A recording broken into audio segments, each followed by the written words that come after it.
এই জাদুঘর তাৎক্ষণিকভাবে অতীতকে ধারণ করেছে, কিন্তু ভবিষ্যৎ রচনা করেছে। যদি আমাদের চিন্তায় কোনো গাফিলতি আসে, আমরা এখানে তার ঠিকানা বার করব। পৃথিবীর নানা দেশে নানা জাদুঘর আছে, তারা অতীতের অনেক জিনিস সংগ্রহ করে, বিশেষ বিশেষ জিনিস যাকে জাতির সামনে তুলে ধরার জন্য। এই জাদুঘরটি ভিন্ন, এইটি বিষয় দৃষ্টি আকর্ষণ করছে।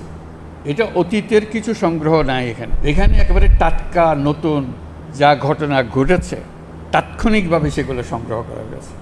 এটা আমাদের ইতিহাসের একটা নতুন পর্যায় সৃষ্টি করেছে। অতীত এবং ভবিষ্যৎ এই দুটোর মাঝামাঝিতে এই জাদুঘর তাৎক্ষণিকভাবে অতীতকে ধারণ করেছে, কিন্তু ভবিষ্যৎ রচনা করেছে। লোডশেডিং কিংবা ঘরের বাইরের তীব্র গরমে ওয়ালটন রিচার্জেবল ফ্যান থাকলে থাকবে শুধু বাতাস আর বাতাস। আমরা কারা, কি চাই, আমাদের মনে কি ছিল, এ বালক আনাস কি আবেগের কারণে তার ভিতরে কি তাড়না ছিল, সেই চিঠি তাৎক্ষণিকভাবে লিখে গেছে। এটা কোনো পরিকল্পনা করে সে লেখে নেই। মা তাকে বাধা দিচ্ছিল, বাবা তাকে বাধা দিচ্ছিল মিছিলে না যাওয়ার জন্য, সে বসে থাকতে পারে নাই। এই হলো এই জাদুঘরের বৈশিষ্ট্য। আমরা পথ হারিয়ে ফেললে এখানে এসে পথ খুঁজে নেব।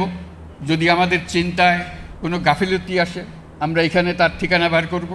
আমরা নতুন সূত্রে আবার যাত্রাপথ শুরু করব। এটা এমন এক জাদুঘর, তারা চেয়েছিল যে এই বাংলাদেশ আর চলবে না, আমরা নতুন বাংলাদেশ গড়ব, এটাই ছিল তাদের আশা। কাজে এটা হলো সেই কেন্দ্রবিন্দু। এটা আমাদের ইতিহাসের আতুরঘরের দৃশ্য। এখান থেকে আমরা যে নারীর সূত্র রেখে যাব সবার কাছে, এই সূত্র যেন আর ছিন্ন না হয়, আমরা এই সূত্রে গঠিত হয়, সমাজের সমস্ত চিন্তা ভাবনা এর মধ্যে আসে।